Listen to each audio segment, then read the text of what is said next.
जन्म दिवस मनाने के लिए इकट्ठा हुए हैं।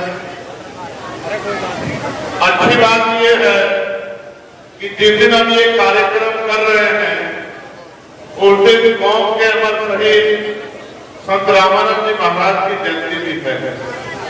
एक ही दिन पर दो महापुरुषों के प्रकाश पर्व को मनाने का अवसर हमें मिला है।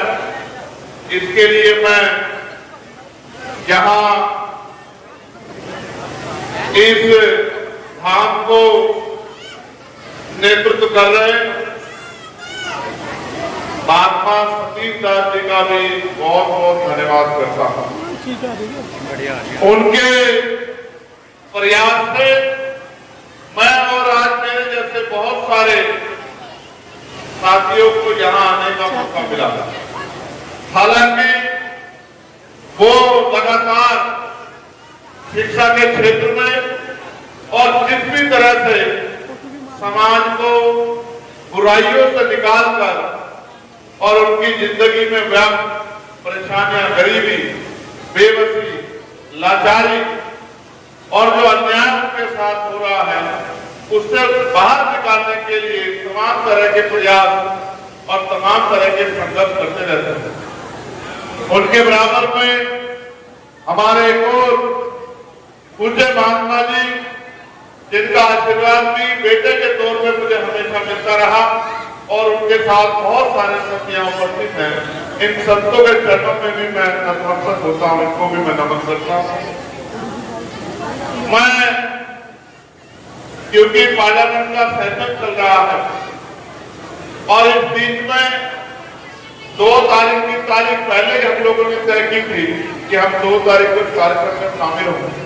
तो जितने श्रद्धालु यहाँ इस कार्यक्रम में शामिल हुए हैं, हालांकि अभी तो कार्यक्रम शुरू हुआ है, अभी तो 1-2 घंटे बाद यहाँ से वहां तक किलोमीटर तक पैर रखने की जगह नहीं बचेगी, क्योंकि इतनी संगत जो है हमारे शुक्र साल के जो आश्रम से जुड़ी हुई है। मगर मुझे जल्दी जाना है क्योंकि महाराज जी भी जानते हैं मेरे कंधों की जिम्मेदारी। जिस तरह से आज जुल्म, जाति, अत्याचार और तमाम तरह की परेशानियां लोगों के ऊपर आ पड़ी हैं, इन परेशानियों में बैठ के काम नहीं चलता। इन परेशानियों का मुकाबला हम लोगों को करना पड़ेगा। आज जहां हम इस आश्रम पे खड़े हैं तो महाराज जी आपसे बैठने की विनती कर रहे थे। उसका कारण ये है कि अभी कुंभ में इतनी बड़ी भगदड़ हुई है और लगभग एक अखबार की रिपोर्ट है कि लगभग 1500 श्रद्धालु गायब हैं। 1500 मैंने अपनी आंखों से देखा, वीडियो के माध्यम से। मैं नहीं बयां कर सकता कितने लोगों की जान गई है और उनके शरीरों का क्या हालात है। ये सब सरकार की लापरवाही, सरकार के निकम्मेपन और अव्यवस्थाओं के कारण हुआ। हमें अपने कार्यक्रम को व्यवस्थित करना चाहिए और अपने कार्यक्रम को स्वतः ही जिम्मेदारी के साथ आगे बढ़ाना चाहिए। ये मेरी और आप सबकी जिम्मेदारी है, क्योंकि जब आप जिम्मेदारी से कोई काम नहीं करोगे तो फिर अव्यवस्था होगी और अव्यवस्था होगी तो इसका नुकसान जैसे कुंभ में छोटे छोटे बच्चों ने उठाया, उनके परिवार के लोगों ने उठाया। किसी की माँ उनको छोड़ के चली गई, छोटे बच्चे रह गए, किसी की बहन उनको छोड़ के चली गई, बिना भाई के वो रह गए, बिना बहनों के, किसी का भाई चला गया, किसी के पिता चले गए, लोग रो रहे, चीख रहे। मैं आज उनके लिए भी इस पावन जगह से, इस पावन धाम से अपने जगत गुरु सतगुरु रविदास जी महाराज से ये प्रार्थना करता हूँ कि उनके परिवारों को भी दुख सहने की शक्ति मिले, उनके परिवारों का भी कल्याण हो, जिनके परिवारों में इतनी बड़ी पीड़ा हो रही। फिर यही पड़ोस में बागपत में जैन समाज के कार्यक्रम में 16-17 श्रद्धालुओं की जान चली गई है। मैं उनके लिए भी यहाँ इस पवित्र धाम से प्रार्थना करता हूँ कि महाराज जी का आशीर्वाद उनके ऊपर भी हो और उनके परिवार का भी कल्याण। और यहाँ जो इतनी बड़ी संगत आई है, जो संगत इस आश्रम से जुड़ी है, मैं उसके लिए भी प्रार्थना करता हूँ कि महाराज जी का आशीर्वाद उस पर भी हो, उनके परिवार का भी कल्याण हो, उनके परिवार और जगत में जितने भी प्राणी हैं, किसी भी जाति के हो, किसी भी धर्म के हो, किसी भी पद के हो, किसी भी रंग के हो, सबका कल्याण हो, सबके घर में खुशहाली आए, सबके गरीबी बेघरी तमाम तरह की परेशानियां खत्म हो और सबको इज्जत की जिंदगी मिले, बहन बेटियों का सम्मान हो और बहन बेटियों में जो तमाम तरह की परेशानियां आ रही हैं, ये परेशानियां खत्म हो। हालांकि आज एक लंबी लड़ाई मुझे एक दिन के बाद लड़नी है, क्योंकि बजट कल जारी हुआ और आपने देखा होगा कि बजट में हमारे हिस्से में नमक के बराबर के कुछ नहीं आया। इसका मतलब सरकारें वोट तो हमारा लेती हैं, सरकार बनाने से पहले वादे तो करती है, लेकिन जब हमारे हिस्से की बात आती है तो हमारे हिस्से से हमें महरूम करने का काम करती है। तो हमें तो अपने आज मैं आपसे फिर कहूंगा, हमें अपने 3-4 महापुरुषों के बारे में जरूर समझना चाहिए और उनके विचारों में आगे बढ़ना चाहिए। जैसे 600 साल पहले सतगुरु रविदास जी महाराज ने कहा, जब उनसे अधिक संगत में पूछा गया कि महाराज जी हम खूब मेहनत करते हैं, खूब पसीना बहाते हैं, खूब कष्ट उठाते हैं, फिर भी हमारे जीवन में सुख शांति नहीं है। तो महाराज जी ने अपनी वाणी के जरिए संदेश के तौर पर कहा कि रविदास मानुष की बसंत सूकर है कोई भाव, एक स्वराज माही दूसर प्रगट गांव, कि सुख शांति का जीवन जीने के 2 ही रास्ते हैं। अगर आप जीते की सुख शांति चाहते हो तो स्वराज माही अपना राज लाओ, और अगर मरने के बाद चाहिए तो फिर वो शमशान घाट में और कब्रिस्तान में मिलेगा। तो आप तो और मैं तो जिंदा लोग हैं, हमें भी राजपाल जाना पड़ेगा, क्योंकि राज होगा तभी काज होंगे और राज नहीं होगा तो कोई काज नहीं होगा।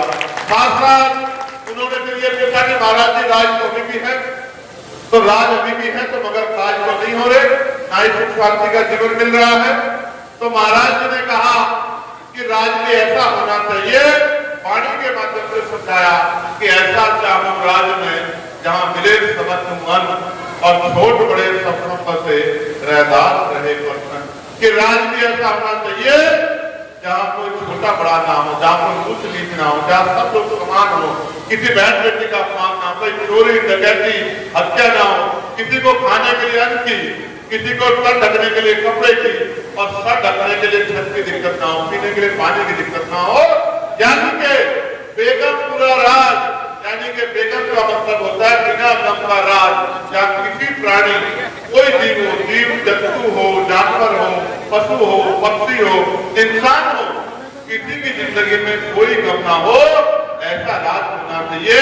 अभी तो राज व्यवस्था लागू नहीं हुई।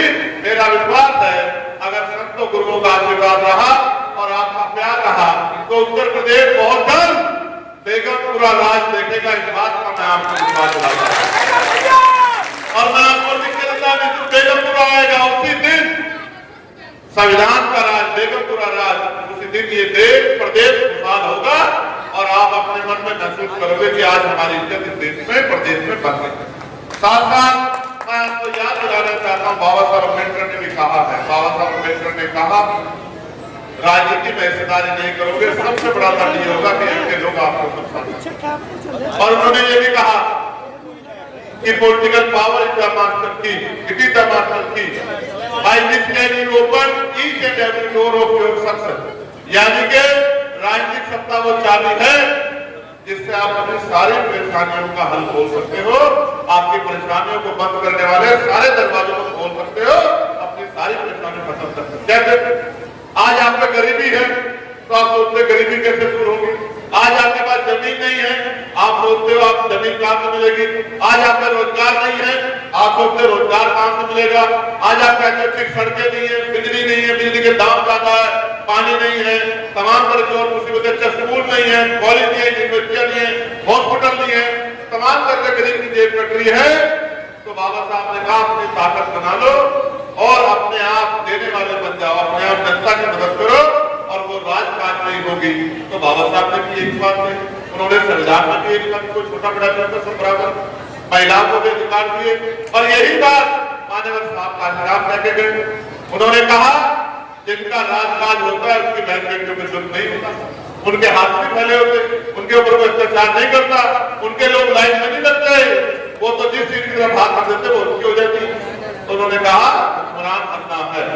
और मैं आपसे कहना चाहता हूँ आज पावन दिन पे कि अपने संतों गुरुओं महापुरुषों के दिखाए रास्ते पे चलो। तमाम तरह की बुराइयां, अंधविश्वास, आतंकवाद और जो और बुराइयां हैं हमारे दहेज, शराब, नशा, इनको भी छोड़ो, तभी आपका भला हो सकता है, वरना इसके अलावा कोई रास्ता भाई। जैसे संतों ने रास्ता दिखाया, वो अपनी वाणियों में कहते हैं नशा छोड़ो, बुराइयां छोड़ो, अंधविश्वास छोड़ो, पाखंडवाद छोड़ो। वो कहते हैं दहेज और तमाम तरह से ऐसा कोई काम मत करो जिससे प्राणियों में भय पैदा हो, डर पैदा हो, नुकसान हो। तो आप उनकी बात को मत, तो आपका जीवन भी सफल।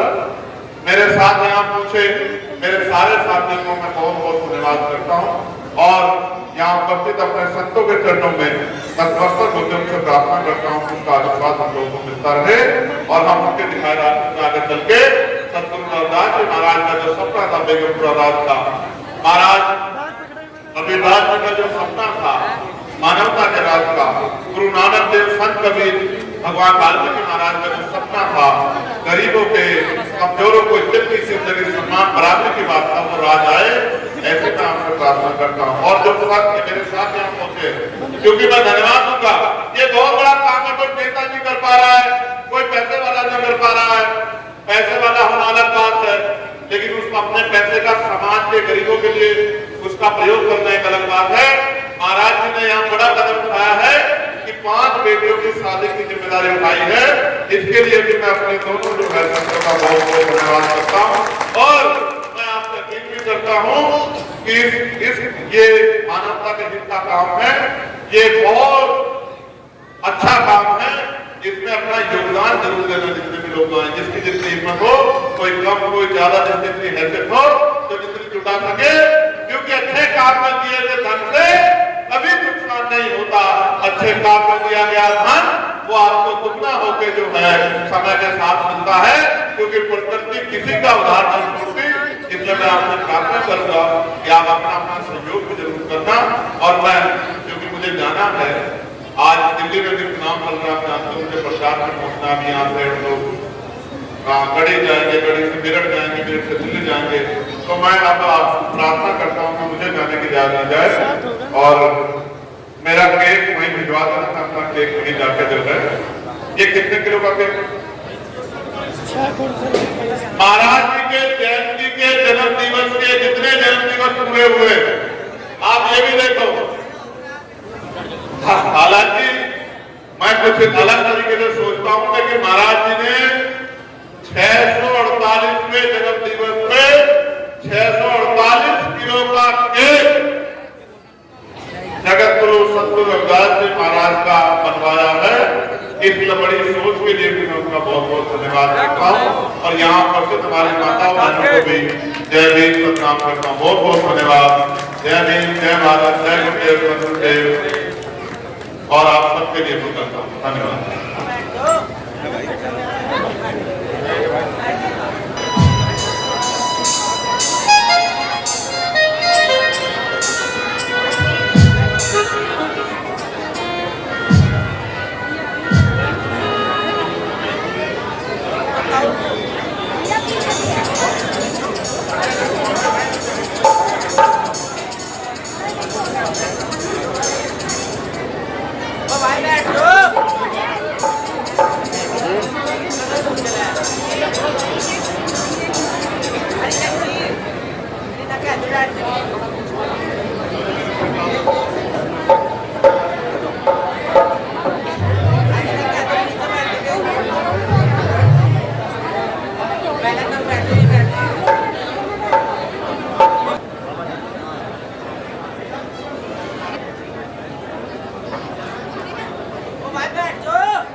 हेलो, देखिए धर्म प्रेमियों, केक का वितरण का कार्यक्रम जो 1 बजे होगा, तो सभी शांति का दान देंगे और इस कार्यक्रम में हमारे माननीय जो सांसद चंद्रशेखर भाई जो इनको पहली सैलरी सांसद की मिली है वो सैलरी दान कर रहे हैं। और धर्म प्रेमियों, ये आसम भाई का है, हमारा नहीं। और जाहिद भाई हमारे पूर्व सांसद, ये भी अपनी नेक कमाई से 21,000 रुपए दान कर रहे हैं, पूर्व प्रत्याशी। और धर्म प्रेमियों, हमारे जो वर्तमान में जो आजाद समाज पार्टी के जिला अध्यक्ष है, ये भी दिनेश भाई भी 21,000 रुपए दान कर उनको बार बार धन्यवाद।